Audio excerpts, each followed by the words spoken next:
Hi guys, welcome back to George Reads once again, where today we are reading Chapter 7 of I'm Telling You They're Aliens. Last time in Chapter 6, Marsha and Rob are going to try and get into the aliens' house tonight again. Last time it didn't work because they got in trouble with the police and their parents. And Rob was looking for his horoscope again, and he thought, what if my parents are going to get a divorce? They quarrel, they never speak to each other sometimes. Marsha's parents got a divorce, so what if his is going to too? So there's a lot going on in this book at the moment, but I hope you guys are enjoying it. Please leave a like and subscribe, that would be greatly appreciated, and it helps the channel loads. So, without further ado, let's read Chapter 7 of I'm Telling You They're Aliens. Chapter 7, Diddle Little Dang Time. At 2 a.m, I met Marsha behind the bushes in our front garden. The first thing I did was ask her how you could tell if your mum and dad was about to leave. Don't be stupid, Rob. I don't know how you managed to cope in the inside of your head. It must be dreadful, worrying all the time about absolutely everything and nothing at all. What do you mean? Take a look at yourself. You've got the ridiculous rucksack with you again, stuffed full of rubbish, I bet. Just in case. Anyway, your parents are fine. But they quarrel. They don't speak to each other sometimes, and everyone is like that. Look at us. We quarrel too. We're not married, I pointed out. Marsha laughed. Stop fretting and try relaxing a bit more. Yeah, well, it's a bit difficult to relax when you live opposite a house stuffed with aliens.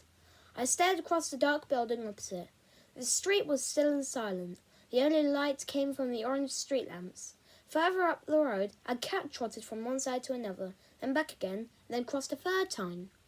Why doesn't that cat make up its mind? I wondered out loud, but I knew how it felt. Are you ready? Marsha asked, sounding a touch nervous herself. We slipped out of the garden and ran quickly across the road, up the Vaux's front path, and over the front door. Marsha crouched down, putting her ear to the letterbox and listening for several seconds. Not a sound, she whispered, and nodded to me. I slid the spare key into the lock, and a moment later we were inside. I gently closed the door behind us and leaned back against it, breathing fast. It felt dreadful. My heart was banging away all over the place, like a tumble-dryer that had broken free from its moorings. I hope my English teacher sees this. I knew people could die of fright, and now it was happening to me. I breathed hard and clamped both hands over my chest to stop my heart banging its way out from my ribcage. I think I'm having a heart attack, I told Marsha. Don't be stupid, she scowled. I'm scared too. Who said I was scared? I squeaked. I said I was having a heart attack. I mean, don't worry too much, will you? Marsha was standing in the dark shadow of the hall, but I could see the whites of her eyes glinting at me. If you're having a heart attack, then you'd better go home and have a lie down, hadn't you? I dropped my hands from my chest. It's okay now, I said, breathing more easily. Marsha sort of chuckled and shook her head. What? I asked. What now? Doesn't matter, Rob. Come on.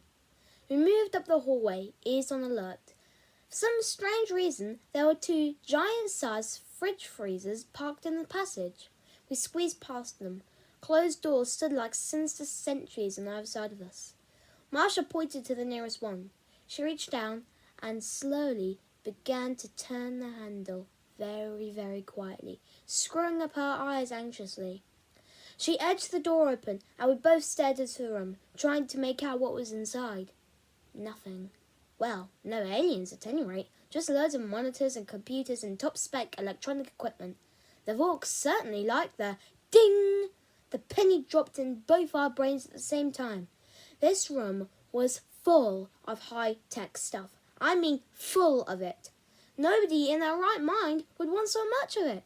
And it wasn't ordinary TVs, it was weird stuff. Banks and banks of switches and dials, controls and knobs and buttons. Little lights flashed and danced on some of the machines.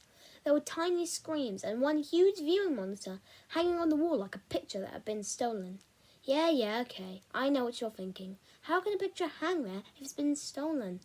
I mean, the picture itself wasn't there. It was like a silent, empty TV screen. Only empty TV screens are menacing, and this thing was, as if it was trying to tell us something horrible.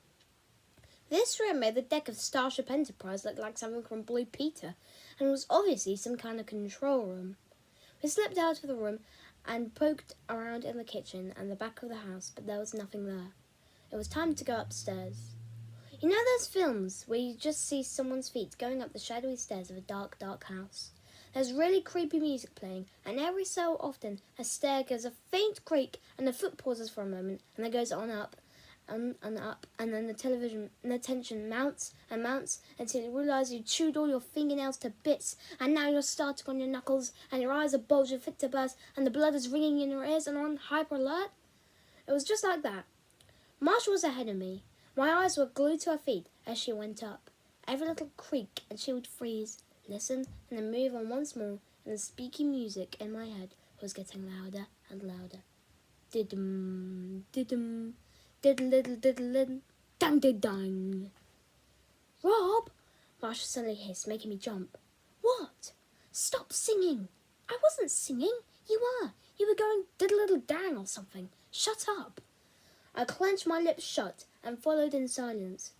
We reached the top without any trouble. I pointed to a door on the left, which was slightly ajar. Marsha pushed it open. The bathroom. Nothing strange there. We moved down to the next floor. For some reason, I found myself wondering what I would say if we were caught. I tapped Marsha's shoulder, and she suddenly mouthed back at me. What? Let's say we're sleepwalking, I whispered. What are you going on about now? If we're caught, we could say that we're sleepwalking. I nodded at her frantically. It seemed like a good idea to me, but Marsha didn't look very impressed. What? Both of us? We both end up sleepwalking in the same house, in the same room, on the same night. Do you really think super intelligent aliens are going to believe that? They might. Anyhow, have you got a better idea? Yes, if they wake up, we run for our lives, okay? It's not very sophisticated, I grunted. That was in last week's spelling test too. The handle squeaked as Marsha carefully turned it. She edged the door open, and there they were. And I mean, there they were. 4 aliens lined up like bugs in a rug. They seemed to hang there in the gloom, still, silent, and fast asleep. Even in the darkness, we could make out their sallow skin. It looked smooth, shiny, and hard. A faint flickering glow surrounded each body like an aura. The bodies themselves were shaped like large jars with broad shoulders that tapered down to a point at the bottom, like a wasp's sting. They each had 3 very thin legs. There didn't seem to be any kind of head, but tentacles sprouted from the open neck, at least 10 to each alien. The tentacles were long as their bodies, and from time to time they moved slightly. I could see that they were covered with a spiraling line of frills running from shoulder to tip. Something about those frills made me think poison. How long Marsha and I stood there gazing at these monsters, I don't know. All I could think was these creatures were really aliens. There are aliens in the house across the road. Aliens! Marsha nudged me and mimed taking a photograph. I nodded and slipped the rucksack from my shoulder.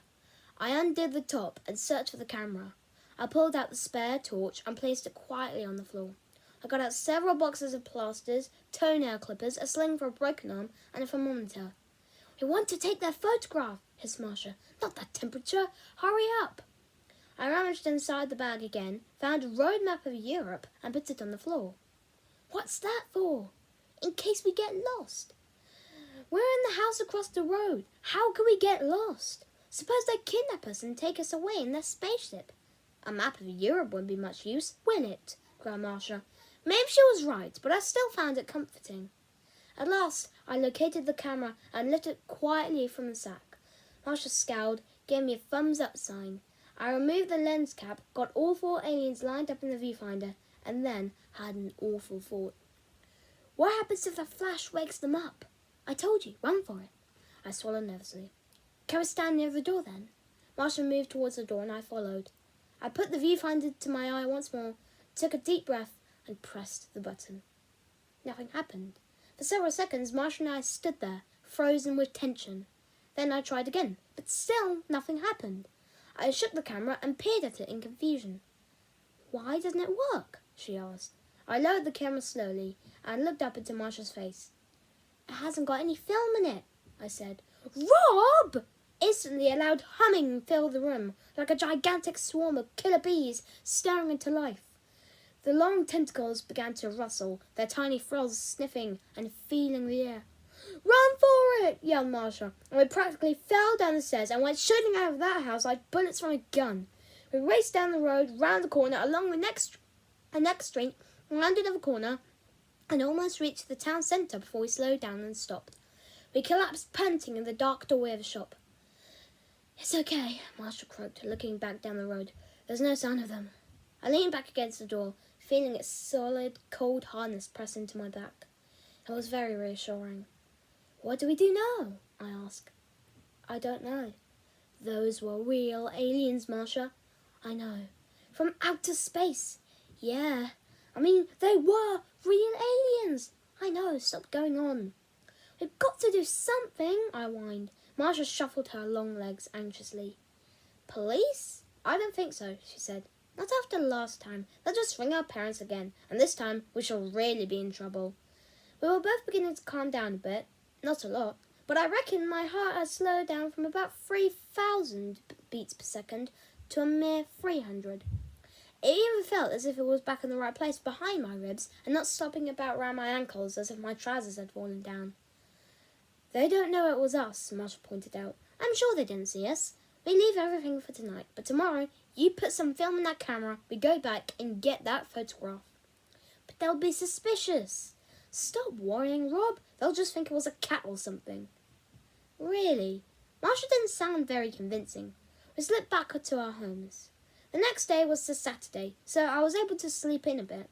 Even so, Mum had difficulty in waking me up. I was so exhausted. She kept shaking me. Rob, wake up now. Norman's come to see you." I sat up with a jerk. "Norman?" Alarm bells began to go off in my head, and I rubbed my eyes. Norman Vork? At that moment, he appeared in the doorway of my bedroom, one hand behind his back. He gazed across at me with a horrible smirk and then lifted his arm. "I think this rucksack is yours," he said. And that's the end of chapter 7. Wow, what an ending to today's video. Thank you guys so much for watching. Please leave a like and subscribe again. It'll be greatly appreciated. And thank you guys for watching, and goodbye.